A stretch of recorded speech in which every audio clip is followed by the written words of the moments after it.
ጤና ይስጥልን ክብሯን ተመልካቾቻችን እንኳን ለስቅለት በዓል በሰላም አደረሳችሁ እያልን ከሐረሪ ቲቪ የሰዓቱን የአማርኛ ቋንቋ ዜናዎች ሰንቀርበናል። በቅድሚያም ክልላዊ ዜናዎች የስቅለት በዓልን ስናስብ ኢየሱስ ክርስቶስ ለሰው ልጆች ሲል የተቀበለውን መከራና ሕመሙን በማሰብ ሊሆን ይገባል ሲሉ የእምነቱ ተከታዮች ተናገሩ። የስቅለትን በዓል በሐረር መልእክት አድባራት ደብረገነት መድኃኔዓለም ቤተክርስቲያን በጾም በጸሎትና በስግደት ተከብሯል። የእምነቱ ተከታዮች እንደተናገሩት ሰሞነ ሕማማት ዕለተ ዓርብን ስናስብ ኢየሱስ ክርስቶስ ለአዳምና ለልጆቹ ሲል በቀራንዮ መስቀል አደባባይ ተሰቅሎ መከራን የተቀበለበት ዕለት በመሆኑ ቀኑን በጾም በጸሎትና በስግደት ልናስበው ይገባል ብለዋል። በዕለቱም ኢየሱስ ክርስቶስ በዕለተ ዓርብ ለሰው ልጆች ሲል የከፈለውን ሕማማት ስቃይ የሚያወሱ የመጽሐፍ ቅዱስ ክፍሎችም ተነበዋል። የኢየሱስ ክርስቶስ ስቅለት በዓል በክልሉ በሚገኙ በሁሉም አብያተ ክርስቲያናት በጾም በጸሎት በስግደትና በተለያዩ ሃይማኖታዊ ሥርዓቶች ታስቧል። ዘገባውን ያደረሰን ባልደረባችን ፍቃዱ በላይ ነው። ህዝበ ክርስቲያኑ የስቅለት በዓልን ሲያከብር ፍቅርና ምህረትን በማድረግ መሆን እንዳለበት ተጠቆመ። የኢየሱስ ክርስቶስ የስቅለት በዓል በኦርቶዶክስና በካቶሊክ እምነት ተከታዮች ዘንድ በድምቀት ተከብሯል። ተጨማሪ ያለን ኢየሱስ ክርስቶስ አዳምና ልጆቹን ለማዳን ከአዳም የራስ ቅል በላይ መስቀል ተሸክሞ ተንገላታ። አይሁድም እየገረፉት እስከ ቀራንዮ ዳገት ጫፍ አደረሱት። ሁለቱንም እንጨት አመሳቅለው እጆቹንና እግሮቹን ቸነከሩት። በዕለተ ዓርብ 3 ሰዓት ላይ የተፈረደው ስቅላት ቀትር 6 ሰዓት ላይ ተፈጸመ።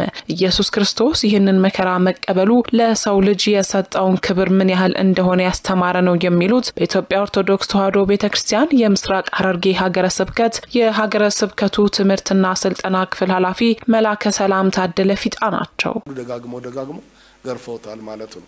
ያንን ጅራፍ ስለኛ መከራ ተቀብሏል። እኛ ጀርባችን ባጋንንት መከራ ተቀጥቅጦ ነበርና ያንን ዋጋ ሊከፍል ለኛ ሊክስ እሱ ተገረፈ። ግርፋታችን ተገረፈ። ነብዩ ኢሳይያስ ምዕራፍ 53 ላይ እንደምናገረው ቁስላችንን እሱ ቆሰለ ነው ያለው። እኛን ቁስል እሱ ቆሰለ። ግርፋታችን እሱ ተገረፈ ብሎ ነው የነገረና ያንን ተቀብሎልናል። ትልቁ ለታ ተደርጎልናል። ማንም ሊያደርገው ማይሉ ለታ የደረሰበት መከራ በምንም አይነት በማንም ደርሶ አያውቅም። ወደር የሌለው መከራ ደርሶበታል ማለት ነው። ስለዚህ ሐሙስ ዕለት ጧት ከገረፉ በኋላ መስቀል አሸንጉ ሞት ይገባዋል ብለው ወስዶ ሰቅሎታል በስልጣናቸው ማለት ነው። 6 ሰዓት ላይ በቀራንዮ ተራራ ላይ ሰቀሉት። ቀራንዮ መጀመሪያ አዳም የተፈጠረባት ቦታ ነበረች። በቀራንዮ አፈር ነው አዳም የተፈጠረው። ከሞተም በኋላ የተቀበረው በቀራንዮ ዋሻ ነው። ተራራው ስር ባለችው ዋሻ ውስጥ ነው አዳም የተቀበረው። የጌታ መስቀል የቆመው ከላይ በአዳም መቃብር ላይ ነው ማለት ነው።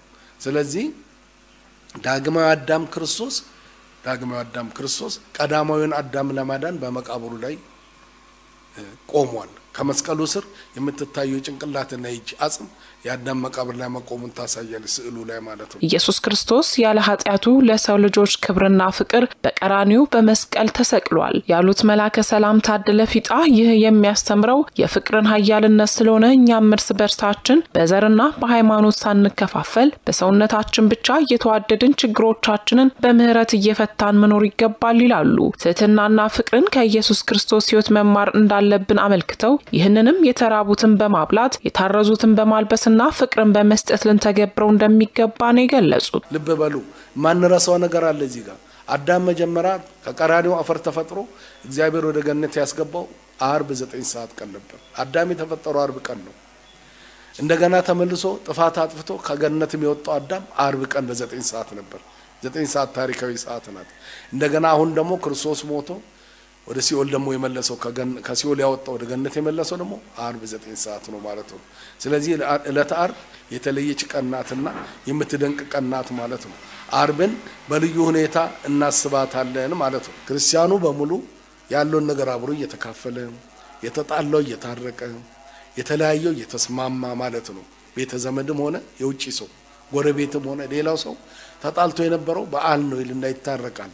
ከታረቀ በኋላ ደግሞ ያለውን ነገር አብሮ ተካፍሎ በበዓልን ድባብ እያሳየ በዓሉን ያከብራል ማለት ነው።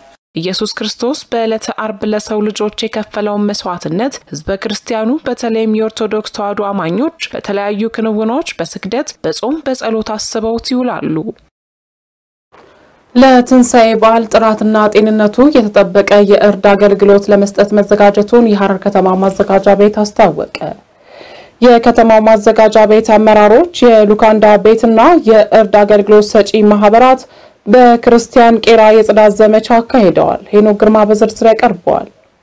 የሐረር ከተማ ማዘጋጃ ቤት አመራሮች የሉካንዳ ቤት ባለንብረቶች ማህበርና የእርድ ባለሙያዎች ማህበር አባላት በክልሉ የክርስቲያን ቄራ የጽዳት መርሃ ግብር አከናውነዋል። የሐረር ከተማ ማዘጋጃ ቤት ስራ አስኪያጅ አቶ ኤልያስ ዩኑስ በዚህ ወቅት እንዳሉት በአዲሱና ዘመናዊ ቄራ በኩል ጥራቱና ጤንነቱ የተረጋገጠ የሙስሊምና የክርስቲያን የእርድ አገልግሎት ተደራሽ እየተደረገ ይገኛል። በዛሬው ዕለት ከፊታችን የሚከበረው የትንሳኤ በዓልን አስመልክቶ የቁም እንስሳት የእርድ አገልግሎት በሚካሄድበት የክርስቲያን ቄራ የጽዳት መርሃ ግብር መከናወኑን የጠቆሙት ስራ አስኪያጁ ከነገ ጀምሮም በቄራው በኩል የእርድ አገልግሎት መሰጠት እንደሚጀመርም ጨምረው ገልጸዋል።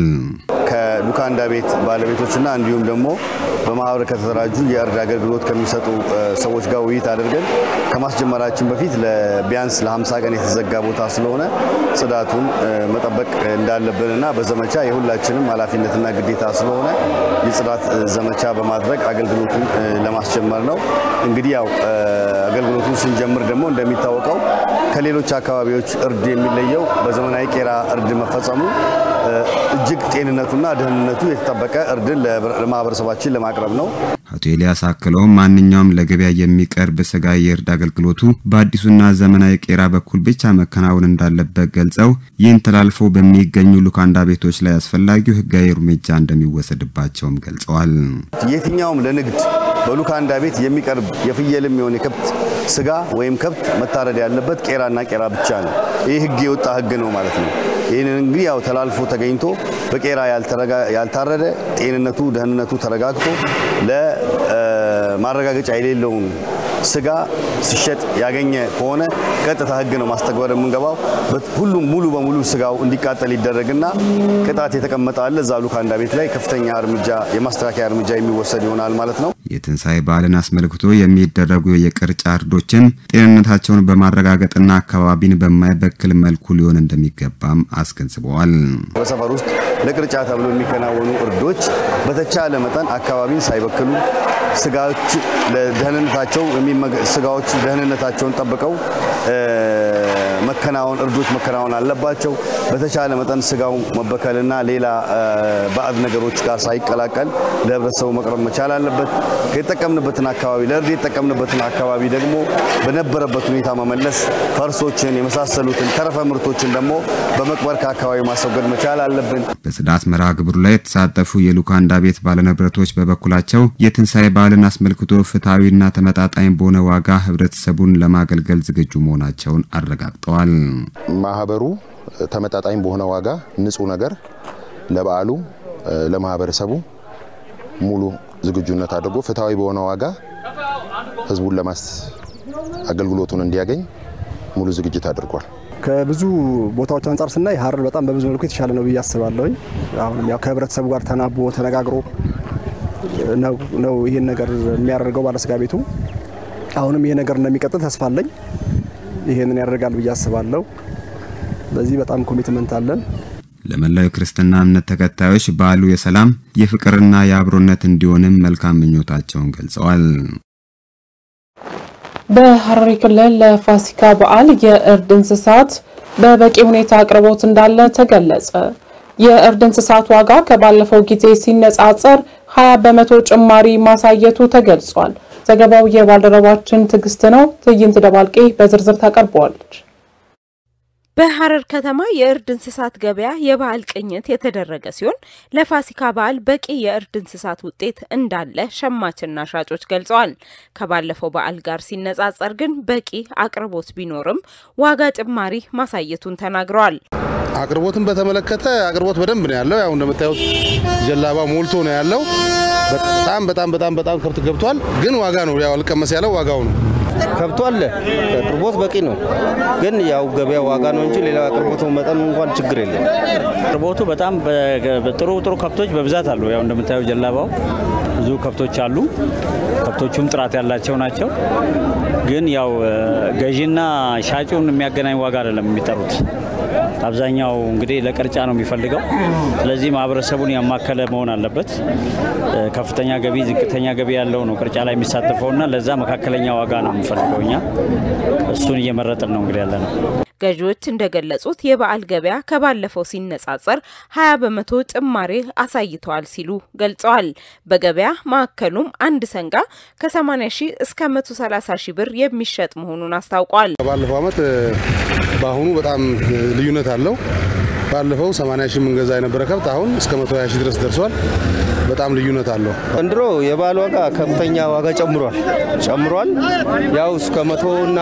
ትናንሽ አነስተኛው ከ80 እስከ 100,000 ደርሷል እና በጣም በከፍተኛ ደረጃ ነው የጨመረው ቢያንስ ወደ 20% ያህል ዋጋ ከአምናው ጭማሪ አለው ያው ከብት እንደምታዩት ነው በጣም ብዙ ከብት ጥራት ያለው ከብቶች አሉ ግን ዋጋቸው ያው ከሰሞኑ ምንም የተለየ ነገር የለው ከ120 በታች ማግኘት በጣም አስቸጋሪ ነው ጥሩ ከብት ከተፈለገ ከ120 ነው የሚሉት እኛ እንግዲህ የሞከር ነው እየፈለግን ያለ ነው በጣም ተወዷል ፍየል ከባለፈው ጊዜ የዋጋ ለውጥ ያልታየበት መሆኑን የገለጹት ገዢዎቹ ከ5,000 ብር ጀምሮ እየተሸጡ የሚገኙ መሆኑንም ገልጸዋል ገበያ ካብዳዳ ዘንድሮ በጣም ልዩነት አለው ልዩነቱ በጣም ተራራቃል ያም ደግሞ የገበያው ሁኔታ ነው የዚህና ሁለቱን ግን ገሻጭና ገዢዎች ናቸው ነጋዴውና ገበሬው የዛ መሃል ያለው እኛም የግራ ገብቶ ነው ያለው መግዛት አልቻለም ባለው ሁኔታ ያው የፍየል ሁኔታ ደግሞ ብዙም የጨመረ ነገር የለም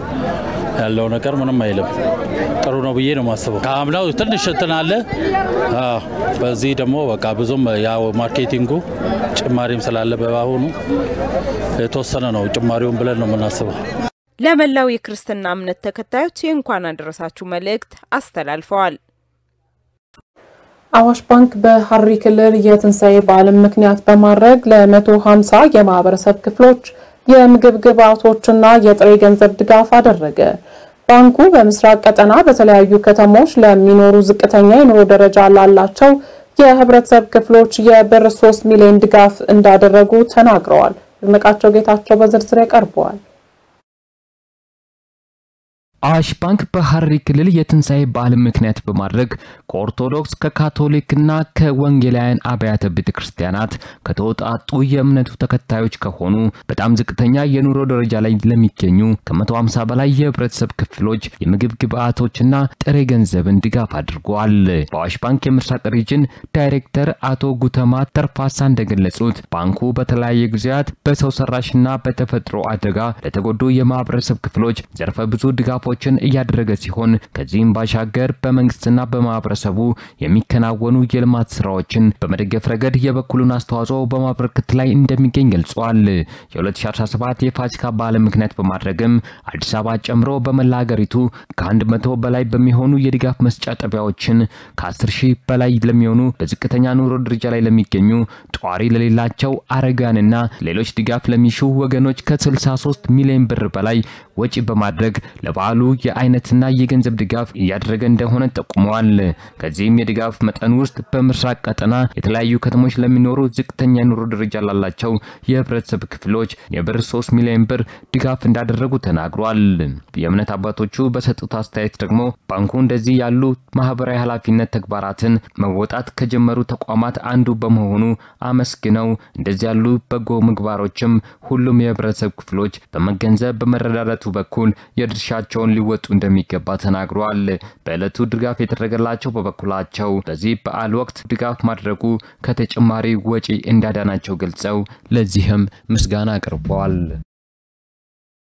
በሐረር ከተማ በአንድ ግለሰብ ቤት በህገወጥ መንገድ የተከማቸ ከ10,000 ሊትር በላይ ነዳጅ በቁጥጥር ስር መዋሉን የክልሉ ፖሊስ አስታወቀ በቀጣይም ህገወጥ ነዳጅን ጨምሮ ሌሎች ህገወጥ ተግባራትን ለመከላከል የተጀመረው ስራ ተጠናክሮ እንደሚቀጥል ተጠቁሟል ፍቃዱ በላይ ተጨማሪ ያለው በሐረር ከተማ በአንድ ግለሰብ ቤት በህገወጥ መንገድ የተከማቸ ከ10 ሺህ ሊትር በላይ ነዳጅ በቁጥጥር ስር መዋሉን የክልሉ ፖሊስ አስታውቋል። የክልሉ ፖሊስ ኮሚሽን ህዝብ ግንኙነት ዳይሬክተር ኮማንደር ጣሰው ቻለው እንዳሉት በክልሉ ህገወጥ የነዳጅ ግብይትን ለማስቆም በተሰራው ስራ በአንድ ግለሰብ ቤት ተከማችቶ የተገኘን ከ10 ሺህ ሊትር በላይ ነዳጅ ከነ ተጠርጣሪዎቹ በቁጥጥር ስር ውሏል። ነዳጁ የተያዘው ከህብረተሰቡ በደረሰ ጥቆማ በህገወጥ መንገድ በቤት ውስጥ ተከማችቶ የተገኘ ነው ብለዋል። ነዳጅን በጀሪካንና በሃይላንድ በህገወጥ መንገድ በመኖሪያ ቤታቸው ደብቀው የተገኙ ተጠርጣሪዎችም በቁጥጥር ስር ውለው ጉዳያቸው በህግ የታየ መሆኑን ጠቅሰዋል። መንግስት ከፍተኛ በጀት መድቦ የሚያስገባው ነዳጅ ለታለመለት ዓላማ ሊውል ይገባል ያሉት ኮማንደሩ በህገወጥ የነዳጅ ግብይት በሚሳተፉ አካላት ላይ በቀጣይም የተጠናከረ ክትትል ለማድረግ አስተማሪ የሆነ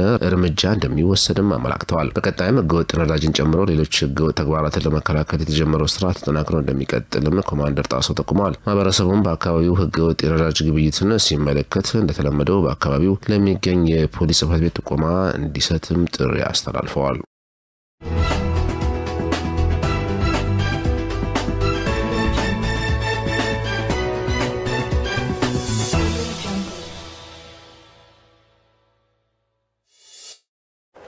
ክቡራን ተመልካቾቻችን ከሐረሪ ቲቪ ዜናዎቻችን ወደ እናንተ መድረሳቸው እንደቀጠሉ ናቸው። ወደ ሀገር አቀፍ ዘገባዎች ስናልፍ ጠቅላይ ሚኒስትር ዶክተር አብይ አህመድ የፋሲካ በዓልን ምክንያት በማድረግ ማዕድ አጋሩ። በሌላ ዜና የጠቅላይ ሚኒስትር ዶክተር አብይ አህመድ የቪየትናም ጉብኝት ኢትዮጵያ በዓለም አቀፍ ደረጃ ያላትን ተሰሚነት የሚያሳድግ አጋርነት የተፈጠረበት መሆኑን በኮሪያ ሪፐብሊክ የኢትዮጵያ አምባሳደር ደሴ ዳኬ ገለጹ። ባህር ጠንክር ተጨማሪ አለው። ጠቅላይ ሚኒስትር አብይ አህመድ የፋሲካ በዓልን ምክንያት በማድረግ ማዕድ አጋርተዋል። ጠቅላይ ሚኒስትር አብይ አህመድ መጪውን የፋሲካ በዓል ምክንያት በማድረግ ማዕድ ያጋሩ ሲሆን ጠቅላይ ሚኒስትሩ ዛሬ ጠዋት መጪውን የፋሲካ በዓል ምክንያት በማድረግ ዝቅተኛ ገቢ ላላቸው የጠቅላይ ሚኒስትር ጽሕፈት ቤት ሰራተኞችና ጽሕፈት ቤቱ ለሚያሳድጋቸው ህጻናት ማዕድ ማጋራታቸውን የጠቅላይ ሚኒስትር ጽሕፈት ቤት አስታውቋል።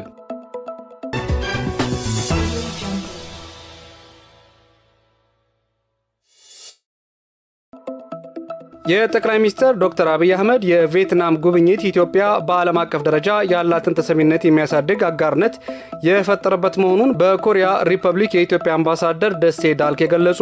በኮሪያ ሪፐብሊክ የኢትዮጵያ አምባሳደር ደሴ ዳልኬ የጠቅላይ ሚኒስትር አብይ አህመድ የቪየትናም ጉብኝት በተመለከተ ማብራሪያ ሰጥተዋል። በማብራሪያቸውም በኢትዮጵያና ቪየትናም መካከል መደበኛ ዲፕሎማሲያዊ ግንኙነት የተጀመረው እንደ አውሮፓውያን አቆጣጠር በ1976 መሆኑን ጠቅሰዋል።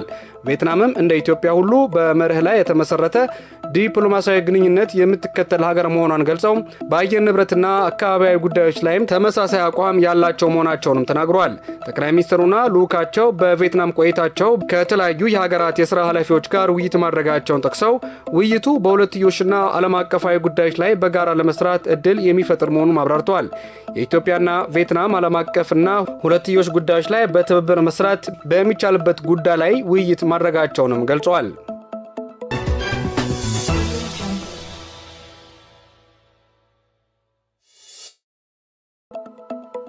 ኢትዮጵያ የአየር ንብረት ለውጥን ለመከላከል በ2050 የካርበን ልቀትን ዜሮ ለማድረግ አቅዳ በትኩረት እየሰራች መሆኑን ጠቅላይ ሚኒስትር አብይ አህመድ ገለጹ።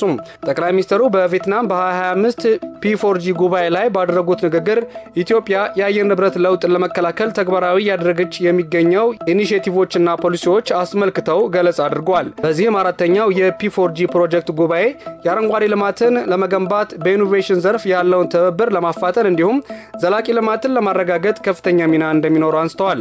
በጉባኤው መንግስት፣ የግል ተቋማትና ሲቪክ ማህበራት የአረንጓዴ ልማትን ለማረጋገጥ ያደረጉትን ጥረት እንደተመለከቱ ገልጸው ይህም ትንሽ ፕሮጀክቶች ከተባበሩ በአረንጓዴ ልማት ትርጉም ያለው ለውጥ ማምጣት እንደሚቻል ማሳያ ነው ብለዋል። ኢትዮጵያ በአምስተኛው የP4G ጉባኤ ለማዘጋጀት ችቦ መረከቧን ጠቅሰው ጉባኤው በአረንጓዴ ኢንዱስትሪ፣ ለአየር ንብረት ለውጥ፣ በማይበገር ግብርና እንዲሁም በወጣቶችና ሴቶች አቅም ግንባታ ላይ ትኩረት አድርጎ እንደሚካሄድ ጠቁሟል። ኢትዮጵያ የአየር ንብረት ተጋላጭ ከሆኑ ሀገራት አንዷ መሆኗን ያስረዱት ጠቅላይ ሚኒስትሩ የአየር ንብረት ለውጥን በመከላከል ረገድም በርካታ ኢኒሼቲቮችን ተግባራዊ ያደረገች ግንባር ቀደም ሀገር ናት ብለዋል።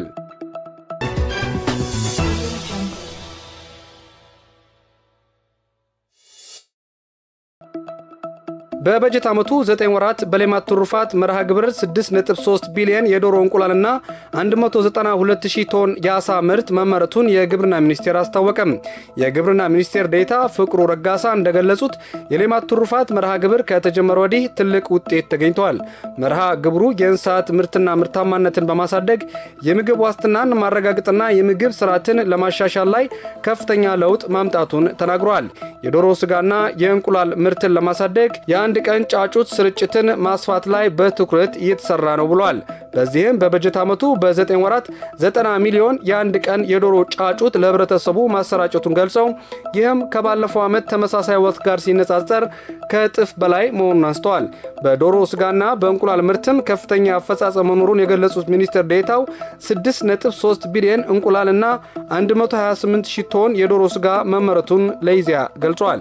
በሌላ በኩልም በሌማት ትሩፋት የአሳ ምርት አቅርቦት እያደገ መሆኑን ጠቁመው ባለፉት 9 ወራትም 192000 ቶን የአሳ ምርት መገኘቱን ተናግረዋል። ክቡራን ተመልካቾቻችን በድጋሚ እንኳን ለስቅለት በዓል በሰላም አደረሳችሁ እያልን ከቀሪ የሐረሪ ቲቪ መሰናዶች ጋር መልካም ቆይታ